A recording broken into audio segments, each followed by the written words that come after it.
Corineus, in medieval British legend, was a prodigious warrior, a fighter of giants, and the eponymous founder of Cornwall. According to Geoffrey of Monmouth's History of the Kings of Britain, he led the descendants of the Trojans who fled with Antenor after the Trojan War and settled on the coasts of the Tyrrhenian Sea.After Brutus, a descendant of the Trojan prince Aeneas, had been exiled from Italy and liberated the enslaved Trojans in Greece. He encountered Corineus and his people, who joined him in his travels. In Gaul, Corineus provoked a war with Goffarius Pictus, king of Aquitania, by hunting in his forests without permission, and killed thousands single-handedly with his battle-axe. After defeating Goffarius, the Trojans crossed to the island of Albion, which Brutus renamed Britain after himself. Corineus settled in Cornwall, which was then inhabited by giants. Brutus and his army killed most of them, but the leader,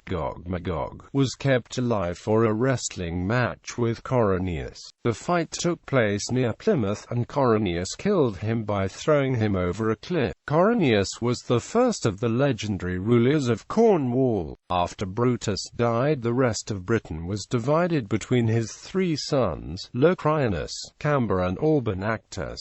Corineus agreed to marry Corineus's daughter Gwendolen, but fell in love instead with Estrildus, a captured German princess. Corineus threatened war in response to this affront, and to pacify him Corineus married Gwendolen, but kept Estrildus as his secret mistress. After Corineus died, Corineus divorced Gwendolen and married Estrildus, and Gwendolen responded by raising an army in Cornwall and making war against her ex-husband. Corineus was killed in battle, and Gwendolen threw Estrildus and her daughter, Habrin, into the River Severn. The tale is preserved in the works of later writers, including Michael Drayton and John Milton. As to Corineus's stature, he is represented as being the largest of Brutus's crew in the Middle English prose brood. Raphael Hollinshead comments that Corineus was not a giant, but names a source. The Aquitanius that describes Corineus as a man 12 cubits tall.